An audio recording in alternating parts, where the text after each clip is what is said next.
अच्छा जी, नेक्स्ट जो है वो हमने सिंक्रोनाइजेशन मैकेनिज्म देखना है कि आप एंट्री सेक्शन में जब आप कोई कोड लिखेंगे तो उस कोड को लिखते हुए आपको कौन सी चीज़ों को जो है या कौन सी 4 कंडीशंस को या कौन सी 4 रूल्स को जो है वो फुलफ़िल करना पड़ेगा।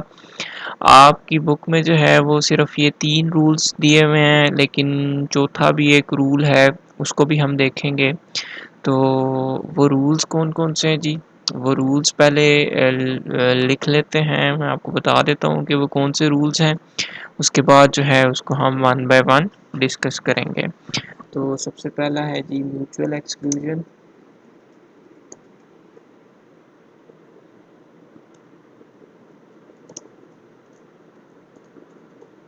सेकंड है जी प्रोग्रेस।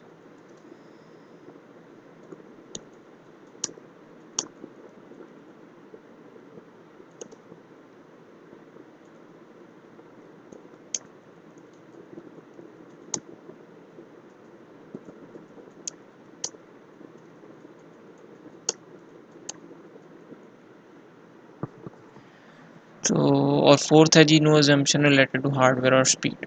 तो ये 4 रूल्स जो हैं, जब भी आप सिंक्रोनाइजेशन मैकेनिज्म आपके अपना एंट्री सेक्शन का कोड भी जो है वो लिख के उसको पेटेंट करवा सकते हैं, उसको रजिस्टर्ड करवा सकते हैं, उसको जो है और या आप जो है कोई पहले से जो रिसर्चर्स ने रिसर्च की हुई है और जो लिखे हुए हैं इसके मैकेनिज्म, उन्हीं को ही हम यूज़ कर सकते हैं। तो वो सिंक्रोनाइजेशन मैकेनिज्म जो है वो 4 कंडीशंस को लाजमी फुलफ़िल करना चाहिए। अगर वो 4 कंडीशंस को फुलफ़िल नहीं करेंगे तो आपकी सिंक्रोनाइजेशन जो है वो परफॉर्म नहीं होगी। वो 4 कंडीशन जो है वो कौन सी हैं? First one is mutual exclusion. इसको भी हम वन बाय वन देखते हैं कि ये चारों जो है वो क्या होती हैं। और second one is progress, third one is bounded wait और fourth one is no assumption related to hardware और स्पीड। जो आपकी पहली दो हैं, पहली जो दो हैं ये आपकी होती हैं प्राइमरी, यानी कि ये जो है आपके प्राइमरी रूल्स हैं, इनको फुलफिल करना जो है वो बहुत ज़रूरी होता है। प्राइमरी रूल्स हैं ये। और जो थर्ड और फोर्थ है इसको हम सेकेंडरी रूल्स कहते हैं।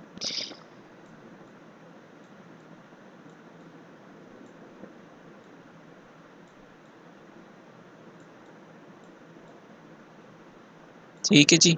तो जो आपके फर्स्ट टू हैं इनको हम जो है वो प्राइमरी रूल्स कहते हैं, और जो आपके थर्ड और फोर्थ हैं ये आपके सेकेंडरी जो है आपके रूल्स होते हैं। तो इनको हम देखते हैं वन बाय वन कि म्यूचुअल एक्सक्लूजन में क्या चीज़ हमने देखनी होती है, और प्रोग्रेस में क्या चीज़ें आती हैं, बाउंडेड वेट में क्या चीज़ें आती हैं, और no assumption related to hardware और स्पीड में क्या चीज़ें आती हैं।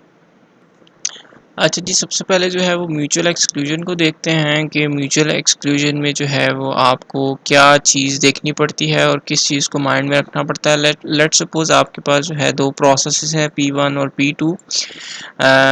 प्रोसेस हम इसको इसलिए कहते हैं क्योंकि मैंने आपको स्टार्ट के लेक्चर में बताया था कि जब ये एग्जीक्यूशन फेस में प्रोग्राम आ जाता है तो वो क्या बन जाता है, प्रोसेस बन जाता है।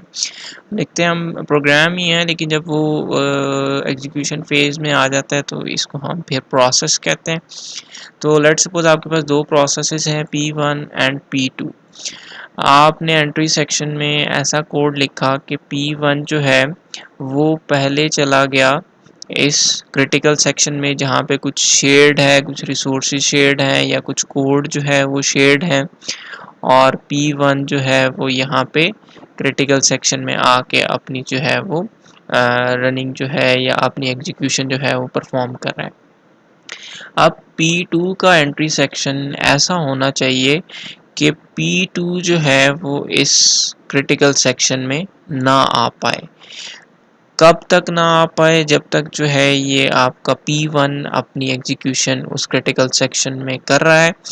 तो इसको हम कहते हैं म्यूचुअल एक्सक्लूजन। कि आपके पास लेट सपोज अगर कोई P1 जो है वो पहले चला गया है क्रिटिकल सेक्शन के पास और यहाँ पे जाके अपनी एग्जीक्यूशन परफॉर्म कर रहा है, तो सेम टाइम पे P2 जो है आपने एंट्री सेक्शन में ऐसा कोड म्यूचुअल एक्सक्लूजन को मद्देनज़र रखते हुए आपने ऐसा कोड डिज़ाइन करना है कि P2 जो है वो सेम टाइम पे जब P1 जो है वो क्रिटिकल सेक्शन में है, P2 जो है वो क्रिटिकल सेक्शन में एंट्री ना कर सके। तो इस कंडीशन को हम क्या कहते हैं, म्यूचुअल एक्सक्लूजन कहते हैं। और म्यूचुअल एक्सक्लूजन जो है वो आपको लाजमी फुलफ़िल करनी पड़ती है। आप कोई भी सिंक्रोनाइजेशन का मैकेनिज्म खुद का डिज़ाइन कर रहे हैं, खुद का डेवलप कर रहे हैं, या जो रिसर्चर्स ने जो पहले से डिज़ाइन किए हुए हैं, डेवलप किए हुए हैं, उनमें भी ये चीज़ें जो है उन्होंने फुलफ़िल की हुई हैं कि म्यूचुअल एक्सक्लूजन जो है वो ना परफॉर्म हो रही हो, कि एक टाइम पे अगर कोई सा भी प्रोसेस, लाजमी नहीं है कि आप P1 जो है उसको पहले क्रिटिकल सेक्शन में जो है वो आए, आप P2 को भी जो है वो क्रिटिकल सेक्शन में जो है वो पहले ला सकते हैं। और अगर P2 पहले जो है क्रिटिकल सेक्शन में आ गया तो आपने P1 का एंट्री सेक्शन का कोड जो है वो इस तरह से डिज़ाइन करना है या इस तरह से डेवलप करना है कि P1 जो है सेम टाइम पे क्रिटिकल सेक्शन में ना आए जब तक P2 जो है उस क्रिटिकल सेक्शन से बाहर नहीं चला जाता या वो अपनी एग्जीक्यूशन जो है वो कंप्लीट नहीं कर लेता। तो इस सिनेरियो को हम क्या कहते हैं, म्यूचुअल एक्सक्लूजन। और सिंक्रोनाइजेशन मैकेनिज्म को लिखते हुए, डेवलप करते हुए आपने म्यूचुअल एक्सक्लूजन को जो है वो लाजमी माइंड में रख के इसको जो है वो फुलफिल करना होता है। तो ये तो था जी आपका म्यूचुअल एक्सक्लूजन। नेक्स्ट देखते हैं जी प्रोग्रेस। अच्छा जी, नेक्स्ट जो है वो आपकी जो सेकंड कंडीशन है या रूल है वो है प्रोग्रेस। और ये भी जो है वो बड़ा ज़रूरी है आपके सिंक्रोनाइजेशन मैकेनिज्म को लिखते हुए, इसको भी आपने फुलफिल करना होता है। अब प्रोग्रेस में क्या होता है, लेट्स सपोज उसी तरह से क्रिटिकल सेक्शन है और उसमें जो है कुछ कॉमन कोड है, कुछ शेयर्ड कोड है, ठीक है जी। और इसी तरह से दो प्रोसेस हैं P1 और P2। अब लेट्स सपोज यहाँ पे जो है प्रोग्रेस क्या होता है जी, लेट्स सपोज P1 जो है वो इंटरेस्टेड है कि वो जाना चाहता है क्रिटिकल सेक्शन में, लेकिन कोड में कुछ ऐसा है कि P2 जो है उसको प्रोग्रेस नहीं करने दे रहा, उसको जो है क्रिटिकल सेक्शन में जाने से क्या कर रहा है, रोक रहा है, ठीक है जी। तो यहाँ पे जो है ये ऐसी सिचुएशन नहीं होनी चाहिए कि P1 तो इंटरेस्टेड है कि मैंने जो है वो क्रिटिकल सेक्शन में जाना है और अपनी जो है वो एंट्री देनी है उधर, लेकिन P2 जो है उसको प्रोग्रेस नहीं करने दे रहा और वो जो है उसको रोक रहा है कि क्रिटिकल सेक्शन में जो है उसको जाने से रोक रहा है। तो ऐसी सिचुएशन जो है वो आपके पास नहीं होनी चाहिए कि कोई प्रोसेस जो है वो दूसरे प्रोसेस को जो है वो क्या प्रोग्रेस ना करने दे, ठीक है जी। इसकी सिचुएशन ऐसी ही है कि इस तरह आजकल के जो लोग होते हैं कि खुद तो कुछ करना नहीं है और दूसरों को भी जो है वो कुछ नहीं करने देते। तो बिल्कुल सेम ऐसी सिचुएशन ही है कि ना खुद एंटर होना है, ना खुद एंट्री देनी है क्रिटिकल सेक्शन में, और ना ही किसी दूसरे को जो इंटरेस्टेड है उसको एंटर करने देना है क्रिटिकल सेक्शन में। तो ये जो है आपकी प्रोग्रेस होती है, और इसको भी जो है वो आपने माइंड में रखना होता है कि ये प्रोग्रेस वाली सिचुएशन जो है ये भी आपकी फुलफिल होनी चाहिए कि अगर कोई एक प्रोसेस जो है वो इंटरेस्टेड है क्रिटिकल सेक्शन में तो दूसरा उसके रास्ते में जो है रुकावट ना बने या उसको जो है वो प्रोग्रेस करने से रोके ना। तो ये चीज़ भी जो है वो आपको देखनी पड़ती है। अच्छा जी, नेक्स्ट जो है वो बाउंडेड वेट है। अब बाउंडेड वेट क्या होता है कि लेट्स सपोज आपके पास एक क्रिटिकल सेक्शन में एक P1 जो प्रोसेस है वो आ गया, और उसने स्टार्ट में आपके पास जो है वो P1 और P2 है, ठीक है जी। तो उस टाइम पे जो है P1 अपनी जो है क्रिटिकल सेक्शन जो है वो उसमें आके अपनी प्रोसेसिंग जो है वो कंप्लीट कर रहा है। लेट्स सपोज P1 जो है उसने अपनी प्रोसेसिंग कंप्लीट की और क्रिटिकल सेक्शन के बाहर आ गया। यानी कि ये उस टाइम पे P1 ने एक दफ़ा अपनी प्रोसेसिंग जो है क्रिटिकल सेक्शन में एंटर हुआ है और P2 जो है वो 0 टाइम। फिर क्या हुआ कि जब वो बाहर आया और साथ ही जो है वो दोबारा क्रिटिकल सेक्शन में कोड में ऐसा लिखा हुआ है कि दोबारा जो है वो क्रिटिकल सेक्शन में एंटर हो गया और जब उसने जो है वो दोबारा अपनी प्रोसेसिंग जो है वो कंप्लीट की है और बाहर आया है और जो है क्रिटिकल सेक्शन से बाहर आ गया, तो अब इसने जो है वो 2 टाइम्स जो है वो की है और P2 ने जो है वो 0 टाइम की है। अभी तक तो काम ठीक है, लेकिन P2 जो है लेट सपोज दोबारा जो है वो क्रिटिकल सेक्शन में आके अपनी दोबारा प्रोसेसिंग जो है वो करता है और दोबारा जो है वो यहाँ पे जो है वो आ जाता है, क्रिटिकल सेक्शन से एग्जिट हो जाता है। अब जो है उसने 3 टाइम्स जो है P1 गया है क्रिटिकल सेक्शन में और P2 जो है वो अभी तक वेट पे ही है कि मेरी बारी कब आएगी। इसी तरह यहाँ तक भी अभी सिनेरियो ठीक है, लेकिन आपके पास ऐसा सिनेरियो नहीं होना चाहिए कि P1 जो है वो इनफाइनाइट टाइम जो है वो अपनी क्रिटिकल सेक्शन में चला जाए और जो है P2 जो है वो वेट ही करता रहे, वो जो है वो उसकी बारी ही ना आए कि वो क्रिटिकल सेक्शन को एंट्री कर सके और उसमें अपनी प्रोसेसिंग को जो है वो कंप्लीट कर सके। यानी कि ऐसी सिचुएशन नहीं होनी चाहिए कि P1 जो है वो इनफाइनाइट टाइम्स तक और P2 जो है उसने सिर्फ एक दफ़ा जो है वो क्रिटिकल सेक्शन में एंट्री की हो।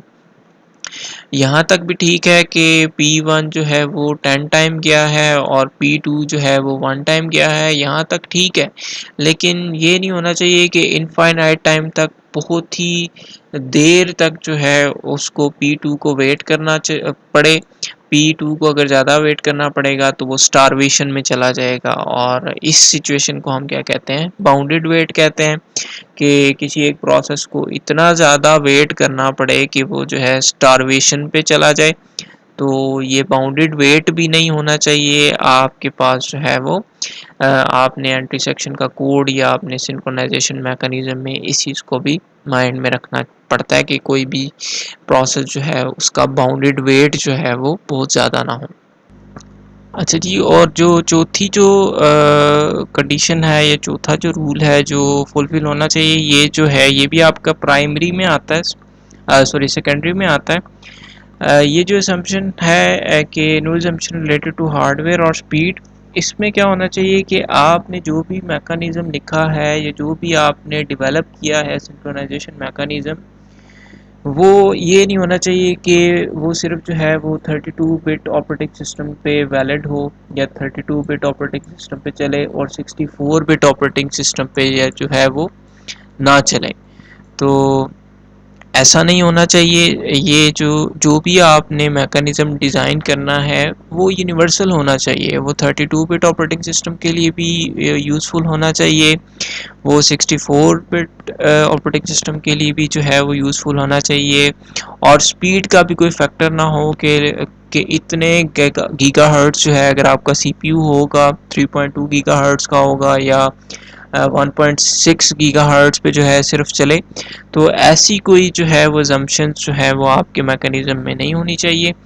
और उसको पोर्टेबल होना चाहिए कि आप एक कंप्यूटर से उसको दूसरे कंप्यूटर में भी जो है वो उसको यूज़ कर सको। पोर्टेबिलिटी होनी चाहिए, उसमें जो है वो फ्लेक्सिबिलिटी होनी चाहिए, यूनिवर्सल होना चाहिए। ठीक है जी, तो ये सारी चीज़ें भी जो है वो आपको माइंड में रखनी पड़ती हैं जब आप कोई सिंक्रोनाइजेशन मैकेनिज़्म जो है वो लिखते हैं, डेवलप करते हैं, या जो पहले से जो रिसर्चर्स ने जो है वो डेवलप किए हुए हैं उनमें ये चारों कंडीशंस को जो है वो उन्होंने माइंड में रखा होगा।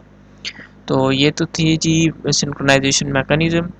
अब हमने नेक्स्ट लेक्चर में जो है वो सिंक्रोनाइजेशन मैकेनिज़म्स देखने हैं जो पहले से डिज़ाइंड हैं, वो कौन कौन से हैं और उनमें ये चारों चीज़ें जो है वो फुलफ़िल हो रही हैं, चारों कंडीशंस फुलफ़िल करते हैं या चारों कंडीशंस को या रूल्स को जो है वो फॉलो कर रहे हैं या नहीं कर रहे। तो नेक्स्ट लेक्चर तक के लिए अल्लाह हाफ़िज़, अपना ख्याल रखिएगा।